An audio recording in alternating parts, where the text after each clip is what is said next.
السلام عليكم ورحمة الله وبركاته. الحمد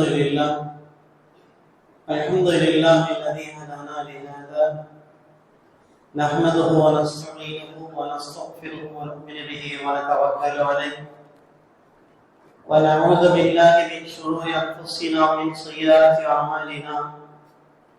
من يهد الله فلا مضل له ومن يضلل فلا هادي له.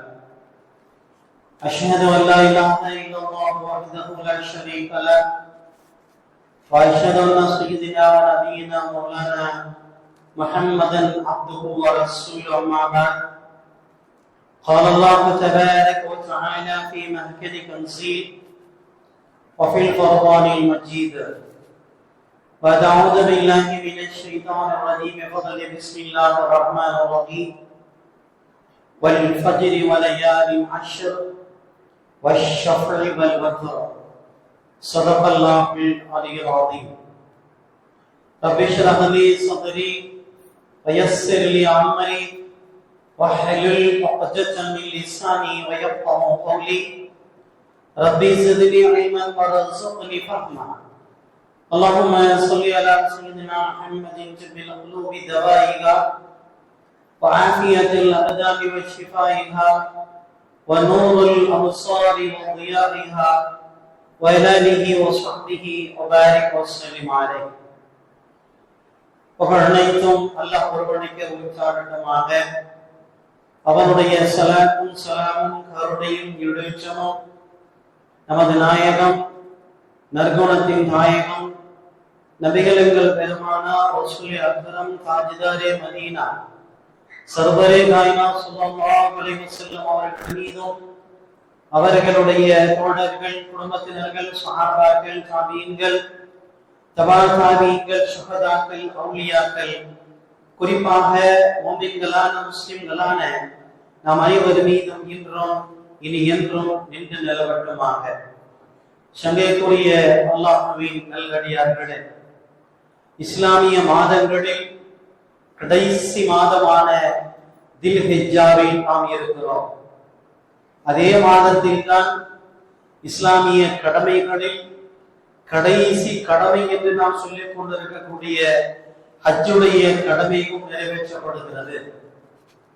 இந்த தில்ஹிஜ்ஜாவினுடைய 10 நாட்களை குறித்து அல்லாஹ் தஆலா வெகு விமரிசையாக இந்த குர்ஆனிலே பேசுவார்.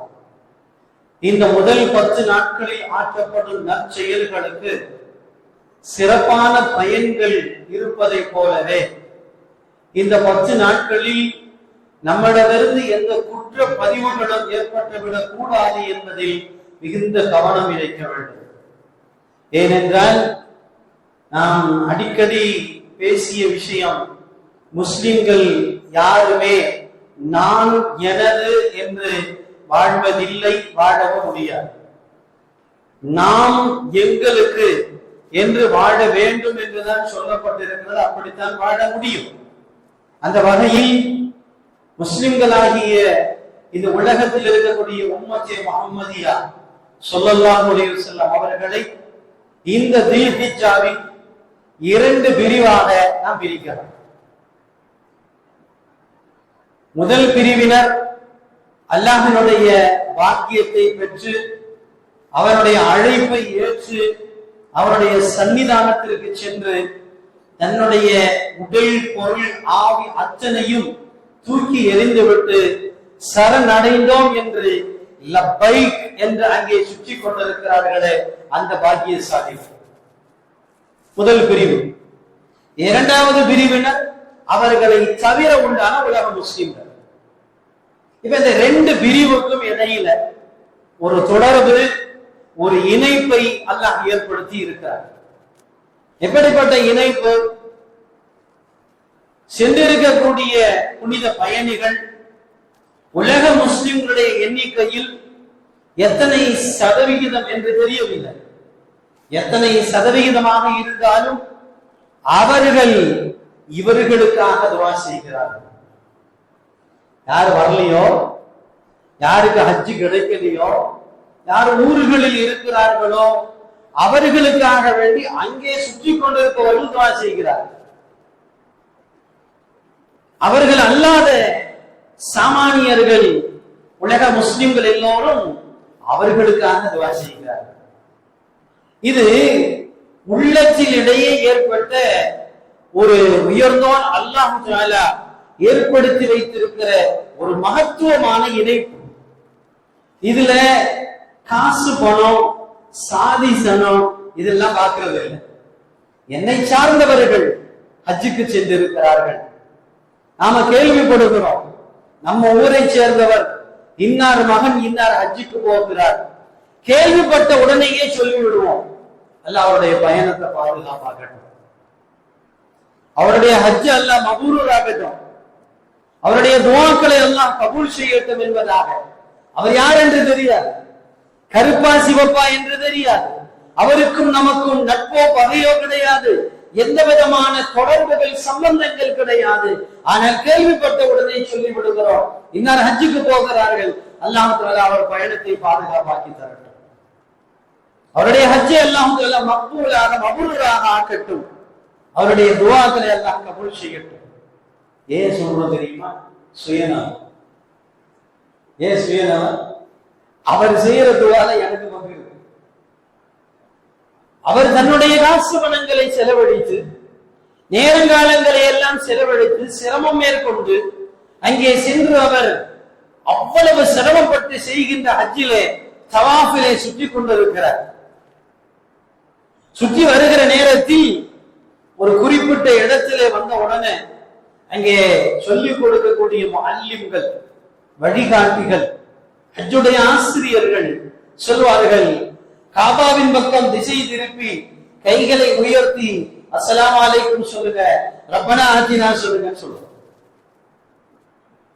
அப்ப அந்த இடத்துல போன உடனே இந்த ஹாஜி தன்னுடைய மாமூலான ஆடைகள்ல இல்ல, தைக்கப்படாத 2 ஆடைகளை உடுத்தி இருக்கிற ஹாஜி அங்கே சொல்லுகிற, ரப்பனா ஆத்தினா ஃபித் துன்யா ஹஸனா வ ஃபில் ஆখিরাতি ஹஸனத்தன் வ கினா அஸாபன்னார். யா அல்லாஹ், எனக்கு அல்ல, இந்த பூமியில இருக்கிற 200 கோடி முஸ்லிம்களுக்கும் அழகிய வாழ்க்கையை தருவாயாக, அழகிய மறுமையை தருவாயாக, நரகத்தின் வேதனையிலிருந்து பாதுகாத்துடுவாயாக என்று இவர் சிரமப்பட்டு, இவர் காசு செலவழித்து, இவர் சிரமங்களை எல்லாம் ஏற்றுக்கொண்டு வந்து அவருக்கு செய்யல துவா. யாருக்கு செய்கிறாரு? 200 கோடி முஸ்லிம்களுக்கும். அமெரிக்காவிலும் தமிழகத்திலும் இந்தோனேஷியாவிலும் சிங்கப்பூரிலும் இலங்கையிலும் இருக்கக்கூடிய எங்கெங்கெல்லாம் இருக்கக்கூடிய முஸ்லிம்களுக்கு அவர் தன்னுடைய துவாவை அங்கிருந்து சொல்லிக் கொண்டிருக்கிறார். அப்ப இதுல ஒரு இணைப்பு என்னன்னு சொன்ன, இப்ப நாம சமீபத்துல ஒரு 2 நாளைக்கு முன்னாடி ஒரு செய்தி கேள்விப்பட்டோம். குவைத்துல ஏதோ ஒரு கட்டிடத்தில் தீ விபத்து ஏற்பட்டிருக்கிறது, அதிலே சில பேர் உயிரிழந்திருக்கிறார்கள், தமிழகத்தை சேர்ந்தவர்கள் உயிரிழந்திருக்கிறார்கள். நம்ம அவங்கள்ட்ட சொல்லல, இவங்களுக்கு சொந்தம், இவங்க தமிழ்நாடு, இவங்க கேரளா என்றெல்லாம் சொல்லல. செய்தியை கேள்விப்பட்ட உடனேயே துஆ செய்கிறோம், யா அல்லாஹ் அவரை பாதுகாத்துடுவாயாக, அவருடைய உயிர்களுக்கு எந்த பாதிப்பும் வந்துடாம பாதுகாத்துடுவாயாக. உள்ளத்திற்குள்ளாக தன்னிச்சையாக வெளிப்படக்கூடிய அந்த துஆ, இது மூமின்களுக்கு அல்லாஹ் தந்திருக்கிற மிகப்பெரிய பாக்கியம். அதுக்கு பவரும் இருக்கு, இதுக்கு பவரும் இருக்கு. இன்ஷா அல்லாஹ் இன்னைக்கு நாம் பயானுடைய முடிவுல அந்த சம்பவத்தை இன்ஷா அல்லாஹ் சொல்லுவோம். அப்ப துஆ என்பது நான் பிறருடைய விஷயத்தில் கேட்கக்கூடிய எந்த விதமான உள்நோக்கம் இல்லாமல் கேட்கப்படக்கூடிய துஆக்கள் நிச்சயமா அல்லாஹ் அங்கீகரிச்சிருவோம். குறிப்பாக இந்த 10 நாட்கள் குறித்து அல்லாஹ் பேசுவான். விடியற் காலை ஃபஜ்ரின் மீது சத்தியமாக, 10 இரவுகள் மீது சத்தியமாக என்பதாக இந்த 10 நாட்கள் குறித்து சத்தியமிட்டு அல்லாஹ் பேசுவான். ரசூலுல்லாஹி ஸல்லல்லாஹு அலைஹி வஸல்லம் அவர்கள் இந்த 10 நாட்கள் என்று அல்லாஹ் எதை சொல்லி இருக்கிறார் என்று சொன்னால், தில்ஹஜ் மாதத்தினுடைய முதல் 10 நாட்கள் குறித்து தான் அல்லாஹ் இந்த 10 என்பதாக சொல்லி இருக்கிறார் என்பதாக ரசூலுல்லாஹி ஸல்லல்லாஹு அலைஹி வஸல்லம் சொல்றாங்க. ஹஜ்ரத் மூஸா அலைஹிஸ்ஸலாம் அவர்களை அல்லாஹ் தஆலா தூர் சீனா மலைக்கு கூப்பிடுறார். கூப்பிட்டு தௌராத் வேதத்தை வாங்கிட்டு போங்கன்னு சொல்லி கூப்பிட்டான். அப்ப அவர்கள் அந்த தூர்சினா மலைக்கு சென்று தௌராத்தை வாங்குவதற்கு சென்றிருந்த பொழுது 30 நாட்கள் கடும் தவம் இருந்தார்கள், நோன்பு நோச்சார்கள்.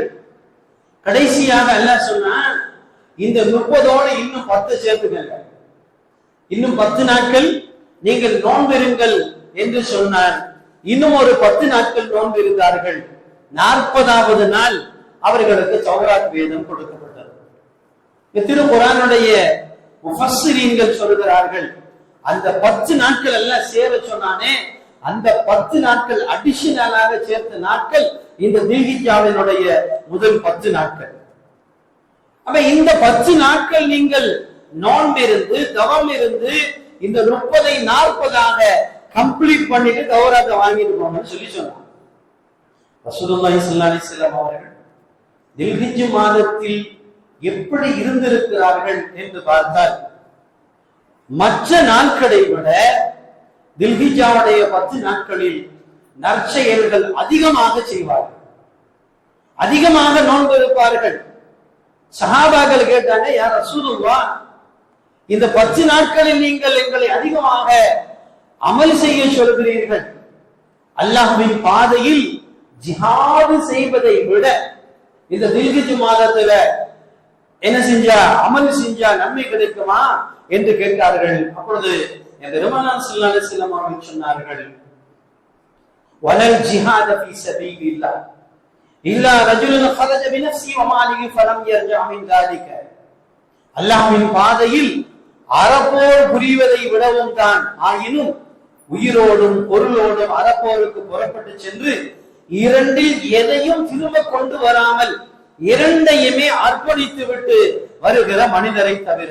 போருக்கு போகும் பொழுது அவருக்கு பொருள் இழப்பு ஏற்படல, உயிரிழப்பு ஏற்படல, ஆனா போர்ல கலந்துகிட்டார். அவருக்கு இந்த அளவுக்கு நன்மை கிடைக்காது. போருக்கு போயிட்டு தன்னுடைய கொண்டு போன பொருளையும் இழந்துட்டாரு, இவருடைய உயிரையும் இழந்திருக்கிறார். அப்படிப்பட்ட அவருக்கு என்ன நன்மை? இந்த தில்ஹிஜ்ஜாவோட அதிக நன்மை கிடைக்கும். சாதாரணமா போருக்கு போயிட்டு திரும்ப வந்தாங்க, உயிரையும் பொருளையும் இழக்கலன்னு சொன்ன அவரை விட தில்ஹிஜ்ஜாவில் இந்த 10 நாட்களில் அமல் செய்தவர்களுக்கு நன்மை அதிகம் கிடைக்கும் என்றார்கள் ரசூலுல்லாஹி ஸல்லல்லாஹு அலைஹி வஸல்லம் அவர்கள். இந்த நாட்களில் நிறைவேற்றப்படும் வழிபாடுகள் மற்ற நாட்களில் செய்யக்கூடிய அமல்களை விட அல்லாஹ்வுக்கு அதிக விருப்பம். ஒவ்வொரு நாளின் நோன்பும் ஒரு ஆண்டு நோன்பு வைத்ததற்கு சமம். ஒரு வருஷம். இந்த தில்ஹிஜ்ஜாவுடைய 10 நாட்களில் ஃபர்லா வாஜிபா சுன்னத்தான்னு கேட்காதீங்க, நவாஃபில்கள் உபரியான வணக்கம் தான்.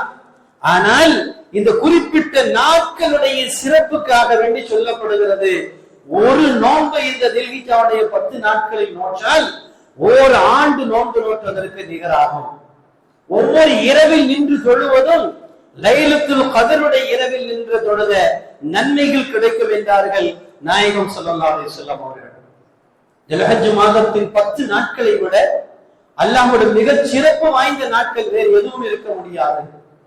அண்ணல் நபி ஸல்லல்லாஹு அலைஹி வஸல்லம் அவருடைய காலத்தில் நாங்கள் தில்ஹிஜ் மாதத்தின் ஆரம்ப 10 நாட்களையுமே 10,000 நாட்களுக்கு சமமாக நாங்கள் கருதி வந்தோம். ஸஈத் இப்னு ஜுபைர் ரலியல்லாஹு அன்ஹு அவர்கள் அந்த மாதத்தின் 10 நாட்களில் நற்செயல்கள் செய்வதில் தன்னுடைய சக்திக்கு மீறி முயற்சி செய்வார். ஏன் இவ்வளவு கஷ்டப்படுறீங்கன்னு சொன்னா, இந்த நாட்கள் திரும்ப கிடைக்காது, சிரமம் மேற்கொண்டு என்ன செய்யுங்க, இந்த நாட்களில் நீங்கள் அதிகம் அமல் செய்யுங்கள் என்று சொன்னார்.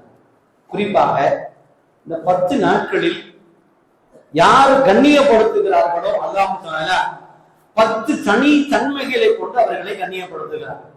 முதலில் ஆயுளில் பரக்கத். இன்னைக்கு ஆயுள்ல பரக்கத் அப்படிங்கிறது கிடைக்கவே இல்லை.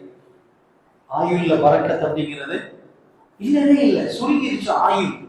வாழ்நாள் என்பது எந்த வியாதியும் இல்லை, மருந்து மாத்திரை சாப்பிடுறது இல்லை, டாக்டருக்கு போறது இல்லை, ஆனா 50 தாண்ட, ஆனா 50 தாண்டவில்லை.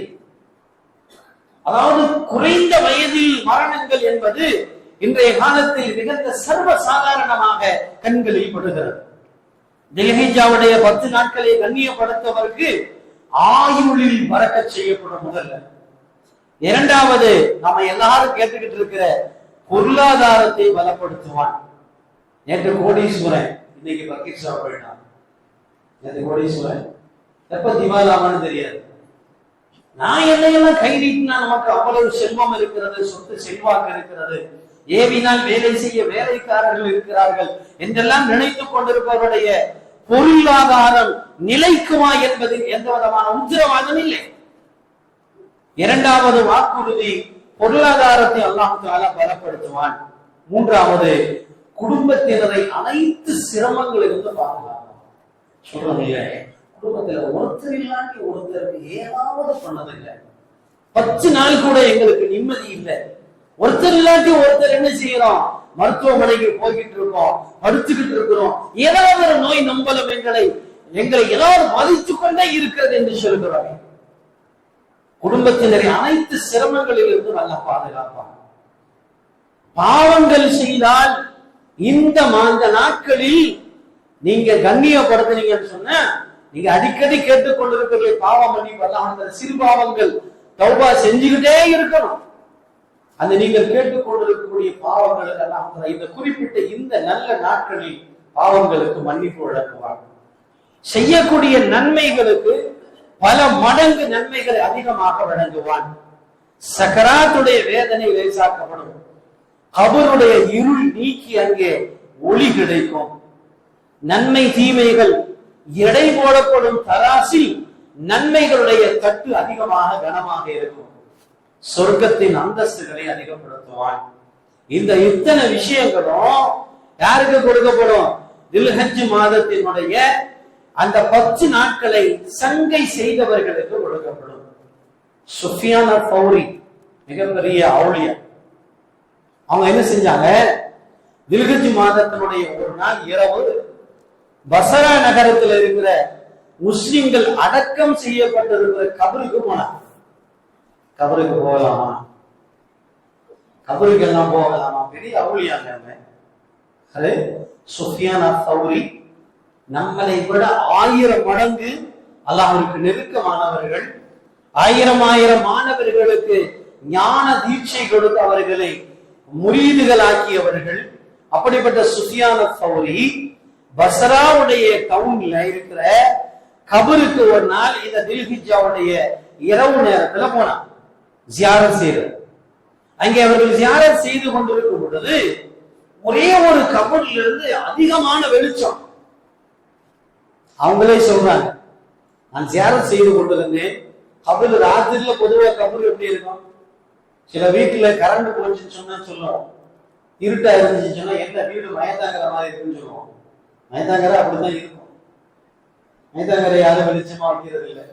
போகும்போது லைட்டு போடுவோம், அடக்கம் மட்டும் லைட் அமர்த்திட்டு வந்துடுவோம். அப்படித்தானே அவர்கள் சொல்லுகிறார்கள், நான் ஜியாரத் செய்து கொண்டிருந்தேன், எல்லாமே இருளாக இருந்தது, ஒரே ஒரு மன்னரை பேரொளி வீசியது. அதை பார்த்து நான் சிரித்து நின்றேன். இந்த ஒரு மன்னரையில மட்டும் என்ன விசேஷம் இருக்கிறது என்று யோசித்துக் கொண்டே இருந்தேன். எனக்கு ஒன்றும் புரியவில்லை. நெடுநேரம் அங்கே நின்று அந்த திக்ரிலே நின்றுட்டேன். அப்பொழுது ஒரு பெரிய சத்தம் கேட்டுச்சு. திடுக்கிட்டு திரும்பி பார்த்தேன். ஒரு சத்தம் கேட்டது, சுஃபியான் என்ன திகைத்து நிற்கிறாய்? தில்ஹஜ் மாதம் நோன்பு நோற்றவருடைய கபர் இது. தில்ஹஜ் மாதத்தினுடைய முதல் 10 நாட்களில் வாழ்நாள் முழுக்க அவர் விடாமல் நோன்பு நோற்றிருந்தாரே, அவருடைய கபர் இது. அதுதான் இப்படி ஒளிமயமாக காட்சியளிக்கிறது என்று சொன்னார். அந்த நாட்களில் நோன்பு நோற்பதை முஸ்தஹப் என்றும் விரும்பத்தக்கவை என்றும், அந்த இரவுகளில் விழித்திருந்து வணக்கம் வருவதை போற்றத்தக்க காரியம் என்பதாகவும் அங்கே சொல்லுகிறார்கள். இந்த குறிப்பாக 10 நாள்ல முடியலன்னு சொன்னாலும் என்னைக்கு வைக்கணும்?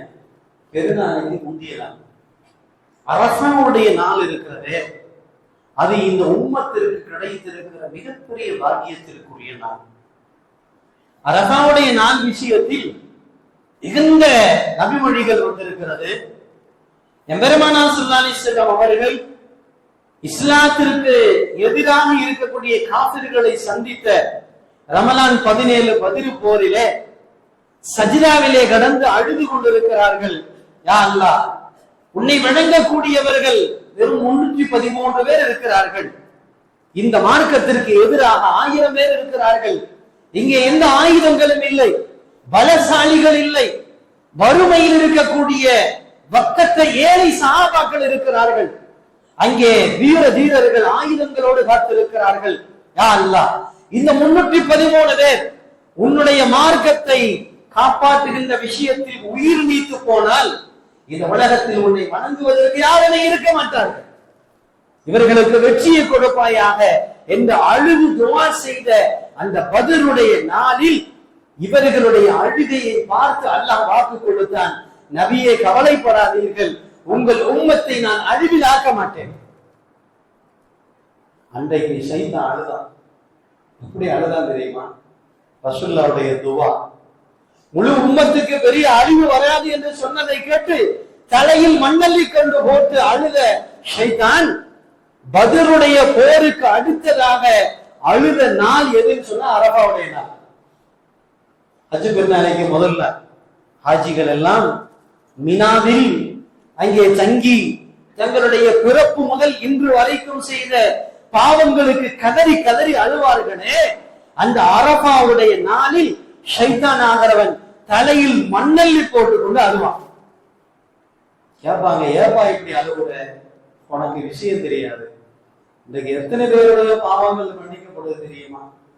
அவ பிறந்ததுல இருந்து இன்னைக்கு வரைக்கும் கொஞ்சம் கொஞ்சமா தூண்டி விட்டு அதை பாரு நல்லா இருக்கும், இது கேது நல்லா இருக்கும்னு சொல்லி கெடுத்து குட்டிச்சவராக்கி வச்சு அவனை வச்சிருந்தானே, இன்னைக்கு ஒரே நாள்ல அழுது அவ்வளவு பாவத்தையும் மன்னிச்சிருவானா அப்படின்னு சொல்லி தலையில மண்ணாளி போட்டு அழுவான்.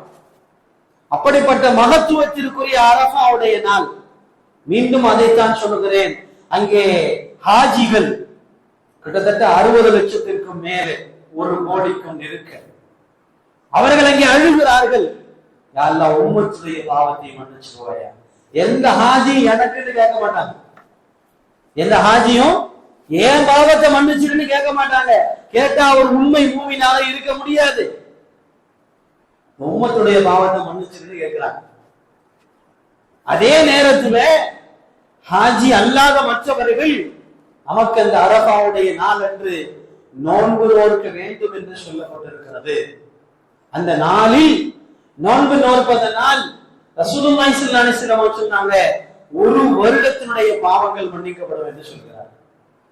ஹாஜிகளுக்கு அவங்க அன்னைக்கு வரைக்கும் பிறப்புல இருந்து டேட் ஆஃப் பர்த்ல இருந்து டேட் ஆஃப் ஹஜ் வரைக்கும் பாவங்கள் அழிச்சிடும். டேட் ஆஃப் பர்த்ல இருந்து டேட் ஆஃப் ஹஜ் வரைக்கும் அத்தனை பாவங்களை எல்லாம் டெலீட் பண்ணிடுவான். நமக்கு 1 வருஷத்துடைய பாவம். இப்ப சில பேர் கேட்கலாம், அவங்களுக்கு மட்டும் அப்படி, நமக்கு மிச்சம் எல்லாம் வருஷம் அரபா அன்னைக்கு வச்சிருவோம். இன்ஷா அல்லாஹ் வருஷம் அரபா நோன்பு வச்சிருந்தா வருஷத்துடைய பாவம் அன்னைக்கே அழிஞ்சிடும் இல்லையா? இன்ஷா அல்லாஹ் சொல்லுங்க. அவ்வளவுதான். அல்லாஹ் மார்க்கத்தை லேசாக்கி வச்சிருக்கான். நாம பயன்படுத்துற வகையில தான் இருக்கு, நாம பயன்படுத்துற வகையில தான் இருக்கு. அந்த நாளில் துஆக்கள் ஏற்றுக்கொள்ளப்படுவது கேரண்டி, உத்தரவாதம். அரபா அன்னைக்கு ரசூலுல்லாஹ் அஸ்ர் நேரத்துல துஆ செய்யறாங்க. பொதுவாகவே நோன்பு நோற்றிருக்கும் பொழுது துஆ கபூலாகும். குறிப்பாக மக்ரிபுக்கும் அஸ்ருக்கும் இடையில ஒரு நோன்பாளியுடைய துஆ நிச்சயமா கபூலாகும். அதனாலதான் நோன்பு திறக்கிறதுக்கு முன்னாடி நீங்க துஆ செய்யுங்க என்று நம்முடைய மார்க்கத்தில் சொல்லப்பட்டிருக்கிறது. அப்ப அரபாவுடைய நோன்பு அன்னைக்கு ரசூலுல்லாஹி ஸல்லல்லாஹு அலைஹி வஸல்லம் அஸ்ர் நேரத்துல துஆ செய்யறாங்க. எந்த அளவுக்குன்னு சொன்னா, கையை உயரமாக உயர்த்தி தன்னுடைய கைக்கு கீழே இருக்கிற இந்த தோல் உயரத்துக்கு கீழ் வெளிச்சம் தெரிகிற அளவுக்கு கைகளை உயர்த்தி துஆ செய்யறாங்க. அந்த நேரத்துல ஒரு நாய் ஒண்ணு குறுக்கையும் மறுக்கையும் போகும், இடைஞ்சல் செய்யும். சும்மா நாயினே இடைஞ்சல் பண்ணும் இல்லையா? குறுக்கையும் மறுக்கையும் போய்கிட்டு இருந்துச்சு. என்ன ஆச்சரியம், கொஞ்ச நேரத்துல வீழ்ந்து கத்தி செத்து போச்சு. என்னாச்சு? ஒரு சவுண்ட் கொடுத்து நாய் செத்து போச்சு. நபி ஸல்லல்லாஹு அலைஹி வஸல்லம் தன்னுடைய அமல்களை எல்லாம் முடிச்சிட்டு மாதா ஃபிஹாதிஹில் கல்பு. இந்த நாயுடைய விஷயத்துல யார் துவா செஞ்சான்னு கேட்டாங்க. அவங்களுக்கு தெரியும் சஹாபாக்களை பத்தி. எப்பவாவது நபிக்கு ஏதாவது இடைஞ்சல் போயிட்டா சஹாபாக்கள் துவா செஞ்சிருவாங்க. ரசூல்லா மனசு வருத்தப்பட்டாலோ, ரசூல்லாக்கு ஏதாவது இடைஞ்சல் வந்தாலோ சஹாபாக்கள் என்ன செஞ்சிருவாங்க? நபிட்டு எல்லாம் கேட்க மாட்டாங்க, அல்லாஹ்ட்ட டைரக்டா போயிடுவாங்க. யாரெல்லாம் இந்த நாய் ரசூல்லாவுக்கு இடைஞ்சல் பண்ணிக்கிட்டு இருக்கு, அந்த நாயை மௌத்தாக்கிருன்னு துவா செஞ்சார் ஒரு சஹாபி. நாய் செத்து போச்சு. ரசூல்லா கேட்டாங்க, எப்ப நான் பாட்டுக்கு அமல் செஞ்சுக்கிட்டு இருந்தேன், அது பாட்டுக்கு போயிட்டு வந்துருச்சு, யார் துவா செஞ்சாங்க? ஒருத்தர் முன்னாடி வந்துட்டார், நான் தான் செஞ்சேன். அப்ப ரசூல்லா சொன்ன வார்த்தை, நீ துவா கேட்டது கூடுமா கூடாத, நல்லதா கேட்டதா அதெல்லாம் சொல்லல, நீ கேட்ட நேரம் துவா கபூல் ஆகிற நேரம். அரஃபாவுடைய நாளில் அசர் நேரத்தில் எதை கேட்டாலும் ஏற்றுக்கொள்ளப்படும் என்று இருக்கிற நேரத்தில் நீ துவா செய்தாய், சடனா செத்து போச்சு. இவ்வளவு பெரிய ஒரு வாய்ப்பு நமக்கு அல்லாஹ் தர்றான். இவ்வளவு பெரிய வாய்ப்பு நமக்கு என்னைக்கு தர்றாங்க? இன்னைக்கு அரஃபா சொல்லுங்க. திங்கட்கிழமை பெருநாள், ஞாயிற்றுக்கிழமை இன்ஷா அல்லாஹ் அரஃபா நோன்பு. அல்லாஹ் தஆலா நமக்கெல்லாம் நோன்பு நோன்பதற்குரிய ஆரோக்கியத்தை தருவானாக, ஆர்வத்தை தருவானாக. வாக்களிக்கப்பட்ட அந்த நன்மை, எந்த விஷயங்கள் வாக்களிக்கப்பட்டிருக்கிறதோ ஒரு வருடத்தின் பாவங்களை அல்லாஹ் மன்னி தருவானாக. அடுத்து பெருநாளுடைய தொழுகை இன்ஷா அல்லாஹ் வரக்கூடிய திங்கட்கிழமை காலை 6:45 பயான் நம்ம பள்ளியில் ஆரம்பமாகும். 7 மணிக்கு தொழுகை. எவ்வளவு நேரம் முடியுமோ தொழுகை நேரம் ஆரம்பிச்சிருச்சு. 7 மணிக்கு தான் வீட்டுல இருந்து வரோம்னு சொன்னா விரிப்புகளோடு வந்துருங்க. ஒருவேளை பள்ளி நிரம்ப இருந்துச்சுன்னா எங்க வேணா விரிச்சு தொழுவைக்கலாம். இது பெருநாள் தொழுகைக்கு உண்டான அறிவிப்பு. அதே மாதிரி அந்த பெருநாள் அன்றைக்கு செய்யப்படக்கூடிய வாலி வசூல் இருக்கிறது, அது நம்முடைய பைத்துல் மாலுக்கு சென்று சேருகிறது. நம்ம ஊரை சேர்ந்த ஏழை குமர்களுடைய திருமண காரியங்களுக்கு அந்த தொகை செலவழிக்கப்படுகிறது. ஏன் முன்னாடியே சொல்றோம்னு சொன்னா, ஏதோ வந்ததுக்காக போட்டு போவோம்னு சொல்லி டொக்கு டொக்குன்னு போட்டுறாம சத்தம் வராம போறோம்னு சொல்ல. புரியுதா இல்லையா? என்ன செய்யணும்? நிறைவாக கொடுக்க வேண்டும்.